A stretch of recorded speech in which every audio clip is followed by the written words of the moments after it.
Welcome to the Lion's Share, where we like to talk family, faith, football, finance, and fun. And today's guest, I'm really excited to have on because this guy he's got a lot of stories on all five of those things. He's got some tight family stories, his faith, football, obviously, finance. I want to get into some of that because it's some of the things I was thinking about as leading up to this interview. Just things that I like to talk to him about, and then fun, man. He's had an interesting life, and some fun times are on the way. So I'd like to welcome Tony Mandarich to the show, and welcome Tony. Mitch, thanks for having me, my friend. Yeah, so we were kind of chuckling before we went live here, but I was a teammate of Tony's at Michigan State. I came in as a scrawny little freshman in the fall of 1988, and Michigan State was coming off their first Rose Bowl in decades, and they had I think we had like 17 or 18 starters coming back off that team. So I Yeah. signed with George Perlis and the Spartans, thinking we were gonna probably go to a couple more Rose Bowls. I was gonna ride Tony's and Andre Rison's coattails to another Rose Bowl. And lo and behold, we start off the season 0-4-1. So it didn't go quite as planned, Tony. No, and we wanted to go to the Gator Bowl that year, so we You did. adjusted our You schedule. did. You know what? And No, there's a lesson in yeah, everything. that's right. I That's mean, right. George, he'd always promise us, "Hey guys, one game at a time, right? We had to Yeah. win six straight to even make a bowl game, and Kept we it did." simple.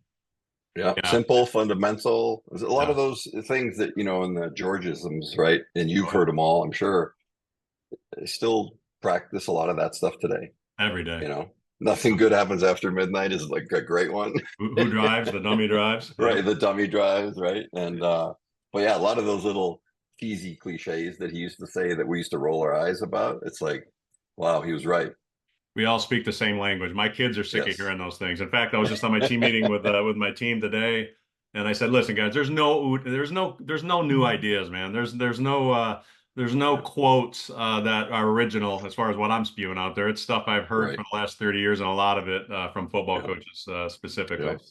Yeah. Well, I'll share just, a little story. My first practice at MSU, you probably wouldn't remember this because I was a blip on your radar at that time, but my first practice, Tony has been suspended for 3 games because you had Yeah. written the NFL to see if you could hit the supplemental draft after coming off the Correct. Rose Bowl year. And then you took Correct. your name out. They said everything was fine, and then the NCAA, and all their infinite wisdom, decided you should Yeah. be suspended the whole year. You Right. appealed it, as I recall, and it got reduced to 3 games, right? Correct. So Tony, as I recall, wasn't too happy about the 3 games. So No. I'm the lucky guy that gets to hold the bag the first practice that we're in pads. And I remember Coach Beckholt, who was my tight end coach and my main recruiter at Michigan State. He says, "Mitch, grab the bag," and Tony's in the chute, and you come firing out, and it's morning dew on the grass, and you come out pissed off at the world and nail me, and I got my legs extended. I'm on skates. I'm going back about 50 Right. yards, sliding across the grass. Thank God it was slippery because you Yeah. probably would have buried me right off the get-go. I just kept sliding. And I come run, you take the bag, and I go running to get back in the back of the line. And Coach Beckel just kind of gives me that little slide grin and says, "Welcome to the Big Ten." So that was my We had a lot of introduction to fun. Michigan State We had a lot football. of So fun. Yeah. It was probably just the dew on the grass that, probably was. I Probably had mean, nothing to do with otherwise, probably had nothing to do with the strength differential at that point. So yeah, yeah, so well, it's, let's hit on that a little bit. We'll yeah, start at MSU because I mean, you for me as a young kid, I mean, you were bigger than life, and right. honestly, yeah, you kind of I look at it now and I think about, geez, you at that age in this day and age with Yeah. social media, and I mean, let's face it, Yeah. you were a pretty good self-promoter, right?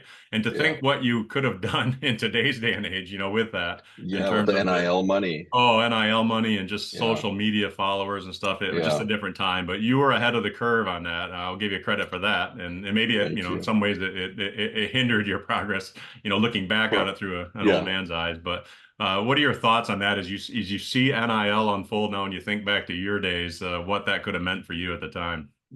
I do ponder that for very brief moments these days Yeah, because it's like, well, I could have, how much money we could have made. I mean, realistically now, I mean, it's not crazy to say could have made more money in NIL than I did in the pros. right. And, and probably the most recent example would be Johnny Manziel.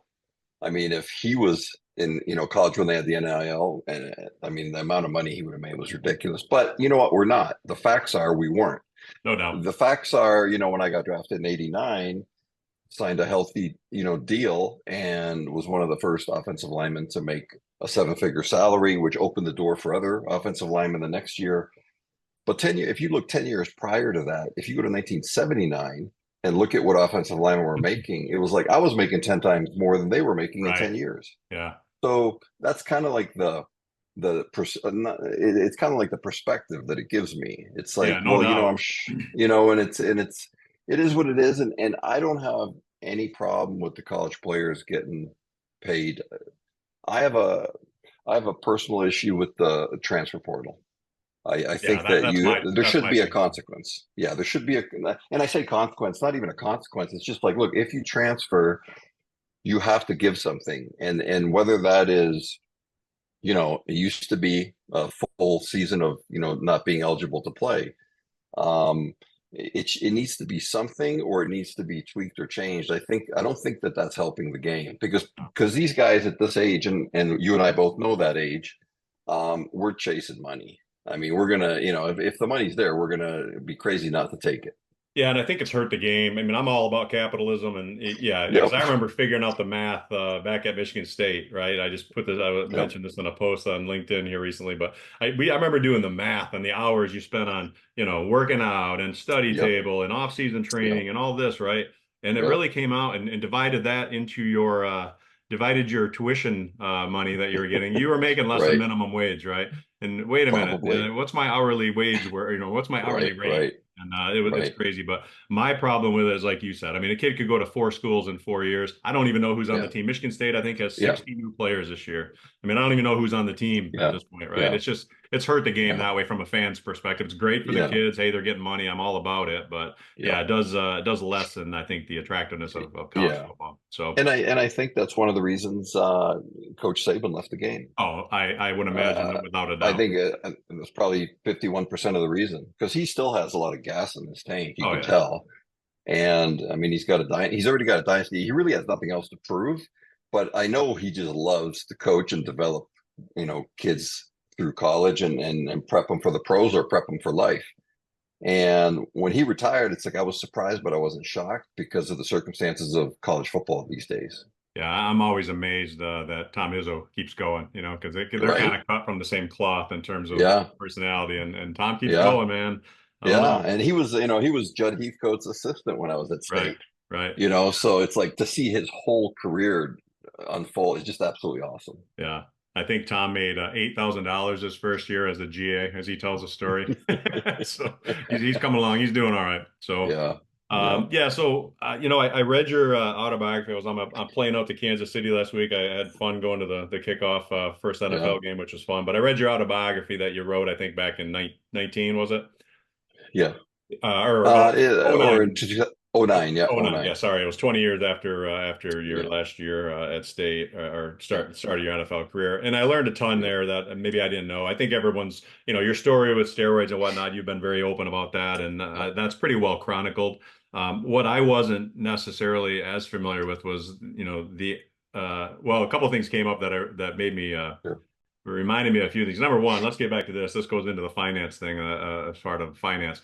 Number one, you signed what I think at the time was the biggest contract for an offensive lineman. But before you did that, you held out, and there was talk of you fighting Mike Tyson, which, I'll reserve judgment on what I think would have happened in that scenario. But you never know. Like you said, Buster Douglas beat him, so you had a puncher's Hey, chance, I guess. But how chances real were are, those conversations, Tony? Were there oh, actual conversations? yeah, yeah, they were legitimate conversations. There was a promoter out in New Jersey named Shelley Finkel, Yeah, I know the and name. and he worked with Lou Duva, Yep. who was like at that time he was Evander Holyfield's like Yeah, I mean he's trainer, big time in Oscar boxing. De La Hoya's, he had big names, and like they called my agent, because you got to remember, there's no internet, right? It's not Right. like you can look up to see if this person is legitimate or if this company is legitimate. So they called up my agent and they said who they were, and my agent, I think, did some due diligence, and then my agent calls me and he says, "Okay, look, I got a crazy thing here from these guys, and they want to know if you're willing to fight Mike Tyson." And I'm like a huge Tyson fan, right?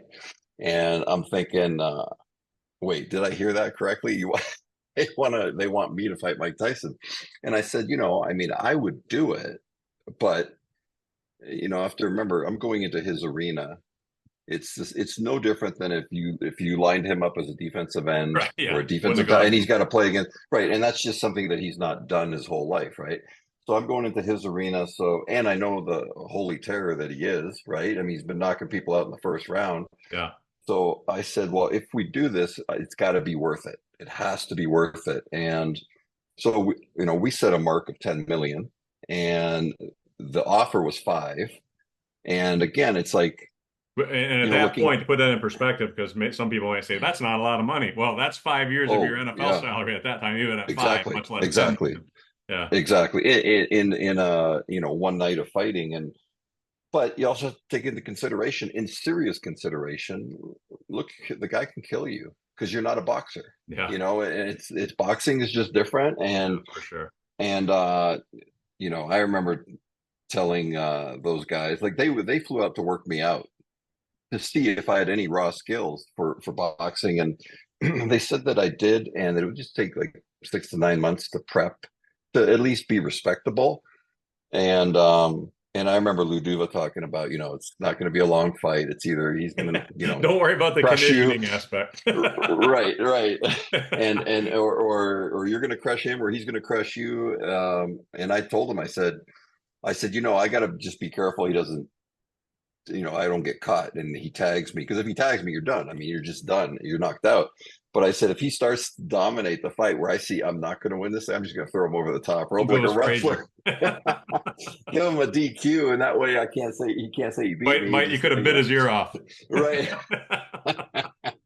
And That's it was incredible. So that probably was that the summer leading into your first training camp, or was what point of the year was that? yeah, it was late spring. It was Okay. late spring, summer, because the SI cover came out in April. The draft happened, then PR things like David Letterman happened, which is national, and just a bunch of other stuff happened. So, and at that time, there was really no competition for Tyson. There was no heavyweight that could challenge him that he hadn't already destroyed. So, they came up with it as obviously it was an entertainment thing. It was a gimmick, an exhibition, if you will. Um, there wasn't not going to be any heavyweight title on the line, because I mean, nor there shouldn't have been, because I didn't earn it if I got lucky and tagged them, right. And believe me, if I would have tagged them and got lucky, I would have been like, yeah, I mean, it was lucky. Let's not kid ourselves here.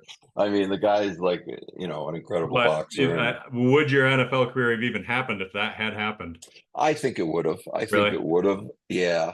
If I would If have, you tag him and you knock him out, though, well, number one, I'm there's the undefeated. rematch. I'm. The rematch. Yeah, Are that's you true. kidding Right. me? Right. Right. You would Right. have That's made way true. more doing that, It would which have been way leads me more. to Yeah. another question, because on the lines of finance, and maybe it never crossed your mind. I'm sure it has since, but probably, maybe it never crossed your mind because of the demons you were battling as your NFL career, the initial part of your NFL career faded. But you mentioned the Gator Bowl, and in your autobiography, you chronicle how you beat the drug Yep. test for a Yep. couple bowl games, right?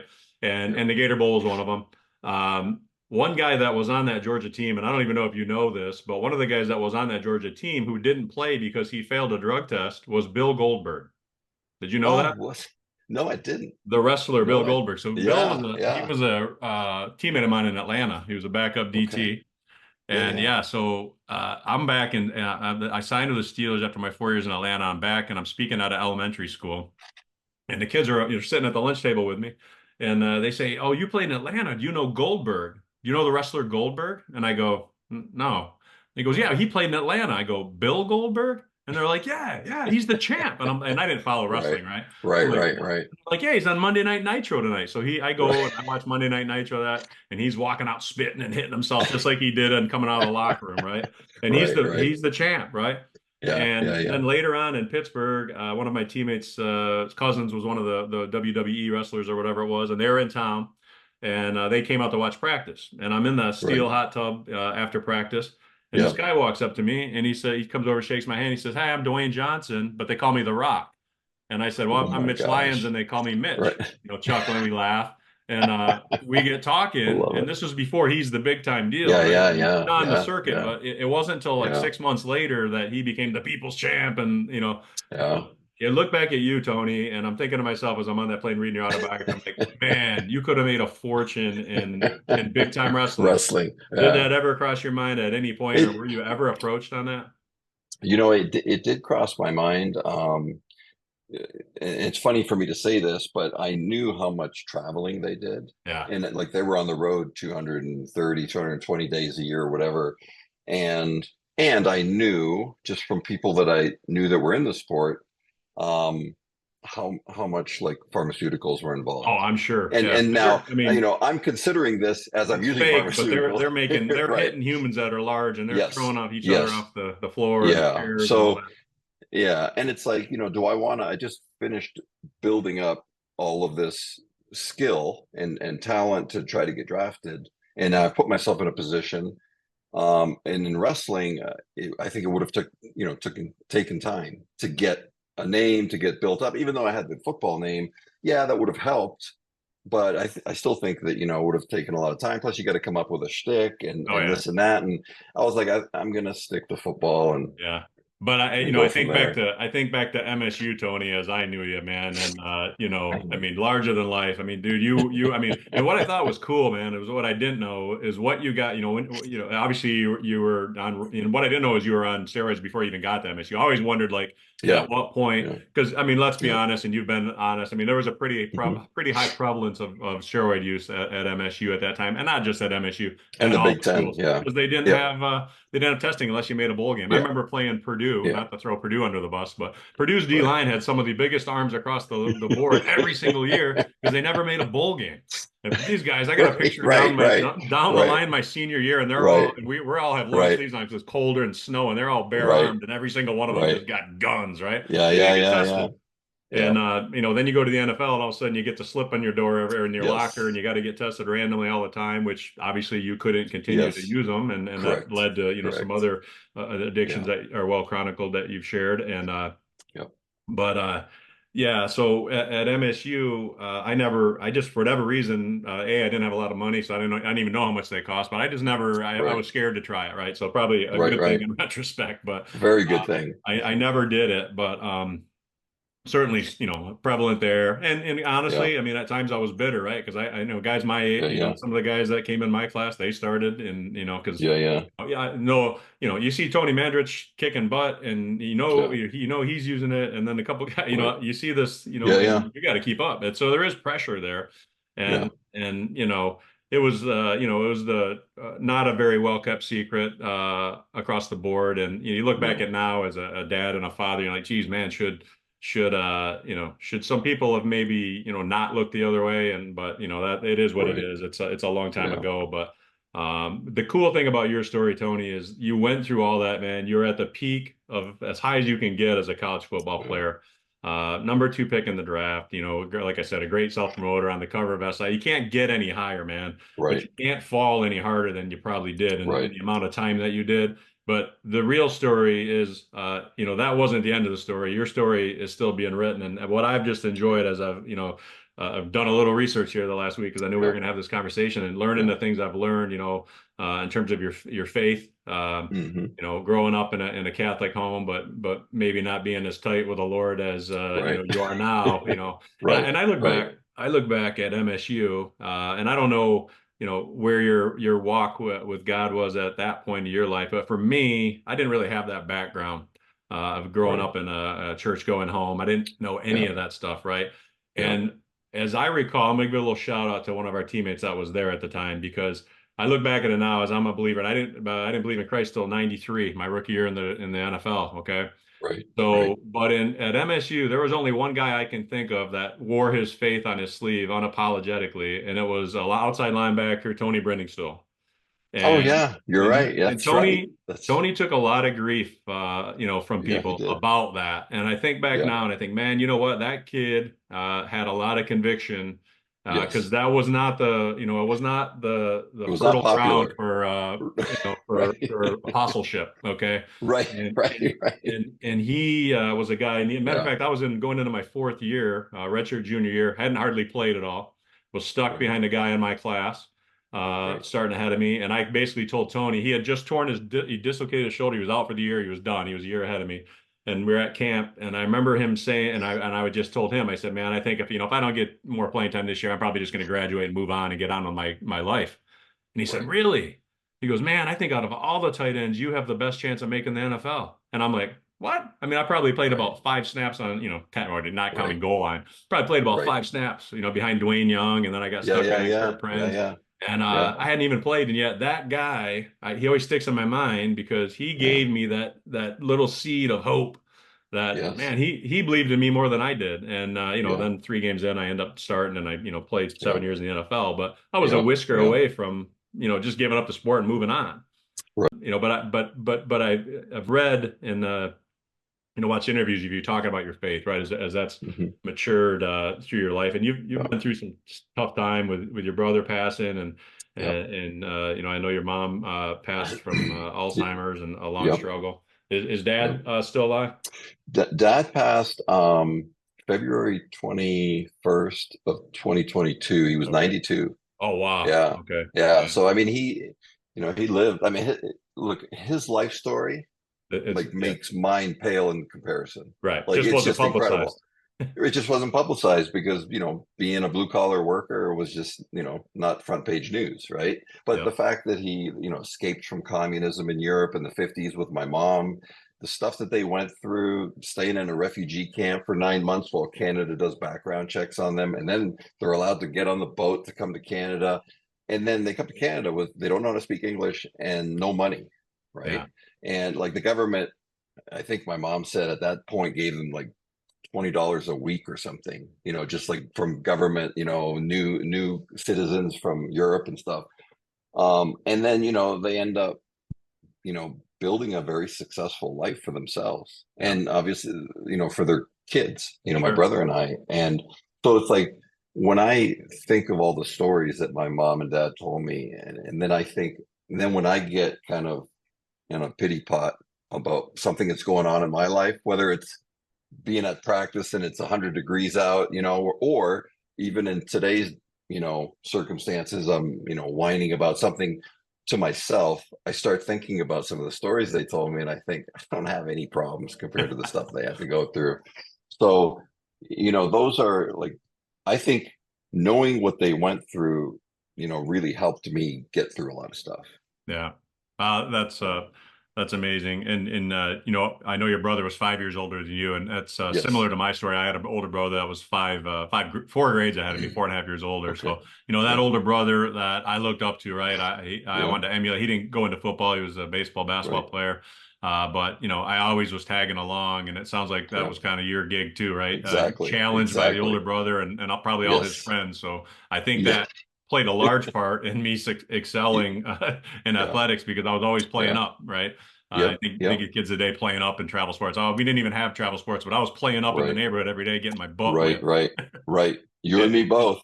watching NFL football every Sunday. And to this Yeah. day, when I hear the clock ticking on 60 Minutes, tick, tick, tick, Right. that brings back memories to this day that I'm about to get my butt whipped because that was the end of the second game on NFL and 60 Right. Minutes was coming on and they immediately turned on me and it was pink belly and eye gouging and ear Yeah. thick. Yeah. Yeah. Yeah. Yeah. Yeah. Yeah. So No, I can relate. I can relate. yeah, so we have some similarities there. So anyway, so we go back through we go through MSU, we go to the Gator Bowl, and then the thing that sticks out in my mind before you left, Tony, was really probably the last time I've seen you, honestly, in person, was your pro day, right? And Mm, I mean, your pro day was ridiculous. Okay, yeah. people don't understand, and yes, you're known for having been on steroids, but man. It's like Barry Bonds, right? I mean, yeah, Right. Barry Bonds is probably on steroids. He's never admitted, never, whatever. Everybody Right. knows he's Right. not. He wasn't Right. swollen up like that Right. in Pittsburgh. But he was a fantastic baseball player before he ever Yes, took he steroids. was. And you, my Yes. friend, would have been, and you proved it. You proved it because you came back without steroids Yeah. 3 years after being out of the game, after battling addiction, played with the Colts, Yeah. started with the Colts. I mean, you were a great athlete, but your pro day, I'll never Thank you. forget. I mean, a tick under 6'6", 315 pounds.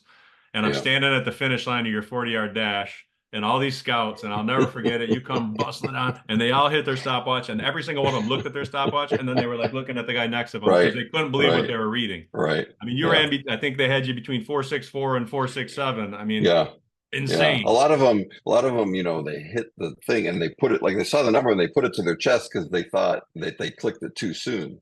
But then when they started They don't want asking their each buddy thinking they're other, crazy, right? right, Yeah. right. So they all Yeah. started getting that I mean, within, you know, four tenths of a second. that So, is, I tell that story so many times. That is just insane that a human that yeah, big can move that yeah, fast. And I don't know, remember what yeah, your broad jump was, but I know it was up in yeah. receiver range. I can't even I want remember. to say it I was just, like pushing 11, 10, 8, something like that, where, I mean, I know it's recorded somewhere, yeah, it was wide you know, it's receiver-esque like, though, right? yeah, and you know, knowing the combine or what the tests were, physical tests. Um, you know, I had worked with the MSU track team and coach Coach Bibbs. Yeah. specifically for that 40, because I knew I didn't need to, like, I'm not going to run a 40 like for this when there's this much at stake to, you know, show what you got. If you're going to run a fast 40, show me how to run the fastest 40 from somebody that does it for a living, right? Right. Like the track team. Yeah. So, and that's what I did. Yeah. I tried to explore and exhaust every possible way, you know, to become the best I could be. And, you know, and when I say this next part, this is not rationalizing anything. Um, it's just, these are facts. Like I was, okay. So at that time, when I ran the combine at Michigan State, it had already been 16 weeks that I was off the steroids. So again, I'm going to say that's neither here nor there. But a lot of people will say, well, because you took them, that's why you ran them that fast. And it's like, well, you know, that might have maybe a Yeah. little bit to do with it. When you're off 16 weeks, I mean, you're off. I mean, Yeah. there's nothing, there's no lingering or half life advantage that you're going to get. Plus, I knew I was going to get tested. I didn't Yeah, want to and the mess with bottom line that. is, And yeah, I mean, you were a great athlete regardless. yeah, But yeah, yeah. and the And when other, I came back, when I went to Indy after, like, you know, the 4 years in Green Bay and 3 years out of the league, then I was lucky enough to get an opportunity at Indianapolis. I ended up running a 4.7. I was going to ask you if they tested you there before they signed you, as far as, Yeah, they did. But I was yeah, 100% transparent with them before yeah, they signed me. And I sure, told them, look, you're getting damaged goods. I said yeah, that's the simplest way I can put it. All the rumors, not all the rumors, but a lot of those rumors were true. I'm telling you that yes, they are true. And this is what I did. This is exactly what I did. This is exactly what happened. And this is what I did about it 11 months ago yeah. to get clean and sober. And they were kind of like jaw dropped. They were like, I'm like, is there Well, something I said that? And they're like, well, we're just not used to somebody telling us exactly what happened.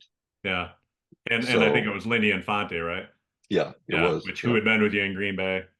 And Yep. yeah, so no, I appreciate that, and I think that's something I'll hit on, I guess, because I think that's important for folks listening that Yep. have either themselves are battling addiction or Yep. have loved ones that are battling addiction. Man, that you can win. It's tough, man, but you Yep. checked yourself in. Yep. You put the time in, and you're very open and honest about it, and have been, right? and Yep. Yep. and and the support group has it was very instrumental from what I read in your book, getting you through that time, right? um Yes. Yeah. Yeah. Who you surround yourself with yeah, ends up birds of a being feather crucial. flock together. Yes. That's a There's Georgism. 100%. Yeah. It's truth. It's true. And, you know, it's like the old, you hang around a barbershop, you're going to get a haircut eventually. And that was a Georgism, right? But I just got one today. I told him, don't give me the Tony. I haven't had to go to a I want barber the in a long Tony from time. '89, Right. the nice mullet. Right. Yeah, that was a style that I wish never was recorded, the mullet, Was it but was it it a is what it style? is. I don't know. I don't know. Maybe I was trying to set a trend. Who knows? It didn't work. It It was didn't everybody work. was doing it. So, Yeah. yeah, but yeah, that for me, I mean, to the depths that you reached in terms of feeding your habit. I mean, the Yeah. syringe and the waistband out at practice going into a porta john. I was just like, whoa, man! Yeah. I just Yeah. think about that, and it's just that's Well, crazy to think. those are low time. Those are like Yeah. low Yeah, and times. then Yeah. you're out of the league. You're living in Traverse City, making the drive over to Green Bay. I'm like, man, that is Yeah. a powerful Yeah. addiction when you're driving to go get Yeah. your drugs from a Yeah. source that you have over there because you can't find it in Yeah. Traverse City. And Yeah. but to think that you came from that beat it, and then in a matter of months, you're on an NFL roster after battling Yeah. it for years, right? And Yeah. Yeah. getting Yeah. yourself and say, hey, I think I'll start working out again. And the next thing you know, Yeah. you went from, I think you said you were down to what, like 250 or something like that, and then Yeah. worked your 250. Yeah. worked your way back up to 300 pounds without, Yeah. Yeah. pharmaceuticals and whatnot. And Yeah. it's just that's an amazing redemptive story, and that's such a cool part, and probably not a part that is trumpeted enough, right? I mean, people always remember the cover and Yeah. this, that, Yeah. and but that to me, because that was when I was playing still, and I thought that Yeah. was cool to see you come back and have your moment and It- really prove it to yourself, right? That hey, yeah. I can do it, right? And Yeah. And that was the most important part. Like yeah, by far, like head and shoulders above being the second player in the taken in the draft, head and shoulders about a 4.64. I mean, none of those things even compare to the fact that I was given a chance to come back because nobody really had to give me a chance. I mean, the so reputation I had left was not a good one, and and for me, it was like once I knew that this is only happening by the grace of God, like all the stuff that once I got sober, I was like, there's really with with that faith and belief really anything you put your mind to and prepare for is pretty much possible. Obviously some things are not, but for the most part, anything that's possible you can do, you just got to have a plan yep. and you got to lay it out. You got to execute it. With the faith of a mustard seed, right? And Oh, you needed exactly. that faith coming from where you were coming from, man. And Yes, credit to your point, credit Mr. Ursay and the Colts organization for giving you that big time. opportunity, but credit to you for making it and playing at a high level and being rewarded for that and Yeah. starting and so that's awesome. I love that part. You mentioned faith. Is there a certain scripture, Tony, that I know you do. I know you've done a lot of studying of scripture and whatnot, and Yeah. finding mentors that are of a strong faith, and Yeah. less about the church and more about the relationship with God, right? And Yes. Yes. is there a scripture that stands out to you that you hold on to? I get asked this question a lot. I shouldn't say a lot, but often enough that there are certain scriptures that I really like. Obviously, the armor of God, Yep. but a lot of people, talk about that stuff. For me, it was a whole book, Yeah. and it was the book of Job. Okay. And the Yeah. stuff Talk when about I a guy that went through compare, some trials, right? right, when I compare my trials to what he had to go through, I'm like, I don't have any problems. Yeah. I mean, I've got it pretty good compared to what Job had to go through, That is so you know. true. So for me, it's like, yeah, it's a scripture. It's actually a whole book. Yeah. Yeah. No, that's great and highly applicable Yes, to put yes, things and in it's perspective, probably, right? yeah, it's probably why I'm drawn to that book so much is because of yeah, I can relate to that. I can relate to that. A lot of it you can't relate to directly, but there's a lot of times I catch myself when I read Job of like, I don't even know what that would feel like. That's so horrendous. It's like I don't even know, like, and then I think about like my darkest times in my life, and it's like as dark as they were, and I remember those feelings so because I don't want to forget them. It's kind of like what Job went through is Yeah. way worse than what I went through. Um, and so it's that one constantly comes up as far as my answer. And I think it's because of the adversity. I mean, adversity would be an understatement to go through all the stuff that he had to go through. Yeah. That's Because that's his faith didn't waver in anything. It didn't matter if he was making a lot of money and had a family and had everything, or if it was all taken away in a bet. yeah. And his friends uh Yeah. turned on him a little bit, right? I What do mean, you think? We go back to he yeah, didn't we have a go back to strong the support group. foundation. Right. And your Yeah. own friends are saying, you can't, believe that. Yeah. You go, why is God doing this to you? And he's like, no, he's like, I'm solid. Yeah, And the one I've always that's yeah, held on to is Romans 8:28, and we know that God works for the good of those who love Him, who have been called according to His purpose, right? And I look at yes. that in the course of your life, right? I mean, hey, you went Yeah. through. I mean, you were blessed as blessed can get on the Yeah. surface in a worldly manner, Yeah. and then it all gets taken away like Yeah. Job, right? Yep. And then you've rebuilt it, man. And I Yeah. just that's a very cool story, and I think it's important Yeah. people know that. And like I said, people that are dealing with addictions and Yeah. or even just tough times, Or right? anything, Just tough anything. times. Really, with anything, it's like my faith has got. I was always a believer, always believed, and I always believed in, being born and raised in Catholicism. Always believed in the triune God. Never had an issue with that. Always believed. And when 2020 hit and the world started going sideways, and it was not just the pandemic, there was a lot of things in 2020 and in 2021 that were just didn't make sense. So I thought, one of the things George taught us and Buck Nystrom taught us, I don't think you ever had the privilege No, he of Pat meeting. Morris was there my Yeah, freshman and year. Pat So was great. yeah, And Pat was great, but Buck was like a different level of yeah, I heard the demanding. stories. Yeah, and it doesn't matter. Like, if we got our butts kicked in a game, it was usually because we either didn't know our assignments, or we too many mental errors, or we didn't tackle well, or we didn't block well. So we would always go back the next week. And this happened in college and the pros. We'd go back to fundamentals, blocking, tackling, and individual drill. And we'd be like, well, we're pros. We know how to do this. And they'd be like, well, why didn't you do it on Sunday? And then you'd be like, well, yeah, it's true. The So you go film back to doesn't lie. fundamentals, right? The film, the eye in the sky don't lie. Yeah, So, but when it came to 2020 and 2021, I got that feeling of, you know what, I need to get back to fundamentals, but you can't block and tackle, because what's kind of skewed in my vision is what's going on in the world. And there were, there was some obvious adversities for all of us. And then, there's more adversities that happen behind closed doors in your personal life. And you think to yourself, like, what is going on here? Some stuff doesn't make sense. Like, it just doesn't make sense.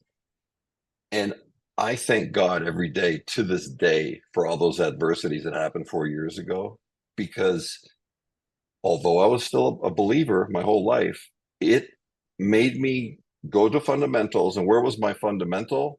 Came from the absolute truth, which was the Bible. yeah, And I was like, I can't just read it anymore. I need to study it. I don't need to study it like a theologian, but I need to study it to understand a lot more than I understand, because I feel like why didn't I know this stuff before?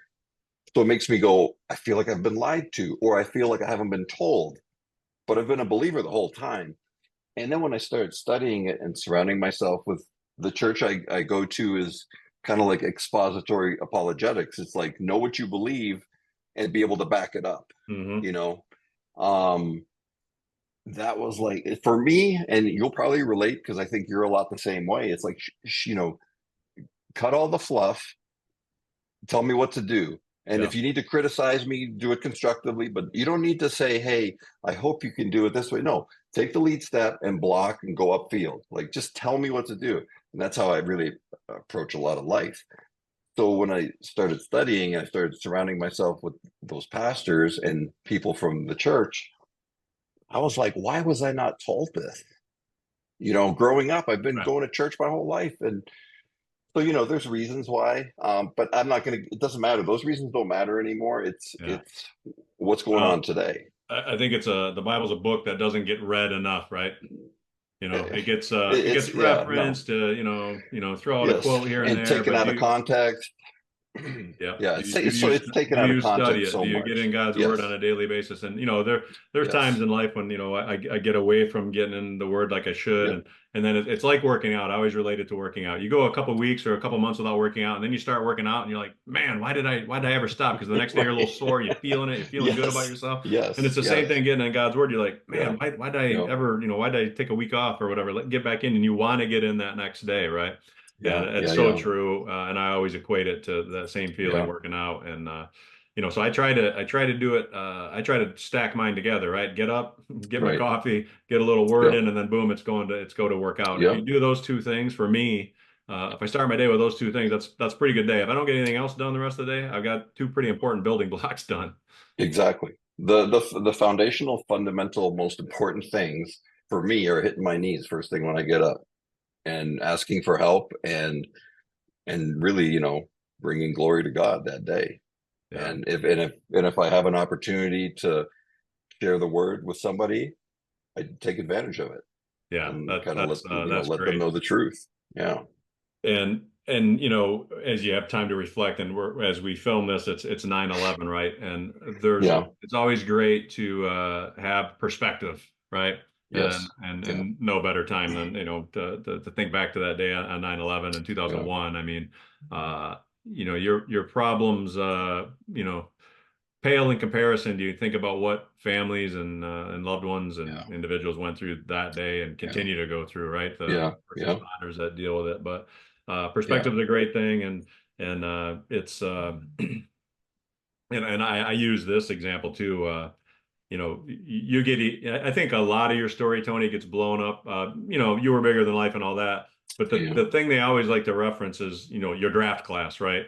And let's be Yeah. honest, Yeah. your draft class was ridiculous, right? I mean, Incredible. you got Incredible. your second overall, you got Aikman before you, you got Barry Yeah. Sanders, you got Derek Yeah. Thomas, and you got Deion Sanders as the next Yeah. picks, right? All four of them are Yeah. in the Hall of Fame. There's probably Yeah. only a draft class that has four of the five top picks in the Hall of Fame if you had to research it. I think Um, you're right. but perspective's a great thing. I ended my career on Arrowhead Stadium with a blown out knee, three ligament job, a side shot on a kickoff, right? And Right. I know immediately my career's over. I'm done, right? It's my seventh year, and I can Right. tell it's catastrophic. And Right. come home, and a couple months later, I'm laying on the couch. Not even 2 months later, I'm laying on the couch, and I had played most of that game because Mark Bruner, our starting tight end, had broken his ankle in the first Okay. quarter. So I played that whole game against Derek Thomas, and I would have started the next two games last year in my contract. Right. I would have started the next two games, and thinking, all right, man, I'm going to get a good shot here, going into my Yeah. contract here. And so I'm feeling sorry for myself laying on that couch about 6 weeks later, and across the ticker comes the news that Derek Thomas is Yeah. dead in a car accident, Yeah. right? Yeah. And that gives me goosebumps now as I say that, because I just Yeah. remember thinking, man, I'm sitting here feeling sorry for myself Right. because I got a hurt knee and I can't play football anymore, right? Right. So that was my wake up call to, like, okay, man, Yeah. quit feeling sorry for yourself and get on with your life and attack it, and what's next, Yeah. right? Yeah. So Perspective. yeah, so you've been a great example of that, and I thank you. I love that you came on, man. I connected to you on LinkedIn, and Yeah. late at night, actually, because you're 3 hours behind me. I saw you like one of Right. my posts or Right. something, so I messaged you, and I've been pumped Yeah. up ever since, man. Because like I said, I That's was the awesome. starstruck freshman coming into Michigan State, and now you're a grown man. You were a Yeah. grown man then, but you were still a boy in a lot of ways, right? As we all Yes. were. Yes. Yeah. It's cool to reunite with you, and do you get back It to is. East Lansing much at all in Like, recent years? last time I went was when we had our I think it was 2015 or 16 when we had our 25th anniversary Okay. for our Rose Bowl team, which made me go, like, blew my mind. It's like 25 years, right? Yeah. And then that year, Coach D'Antonio's team went to the Rose Bowl, which Yeah. was Oh, it would have been great. 13 then. Yeah. That would have been Yeah, 15 years or for the yeah. Rose Bowl. So it was, but it just blows my mind. Like, in a few weeks, I'm going to be 58, and I think to myself, I don't internally, I don't feel 58. I feel No, like I I'm hear 20 you. something. You know what I'm saying? It's like my body, 58, yeah, I'm okay, 54, and I just think, man, that sounds like right, a big number, and I just right, don't. My mind, I'm not that age, right? yeah, yeah. It's And it's crazy. just, it is crazy. It's not what when we were growing up, even when we were in our 20s, to think of somebody as 58, you're going to be like, yeah, they're pretty much done, right?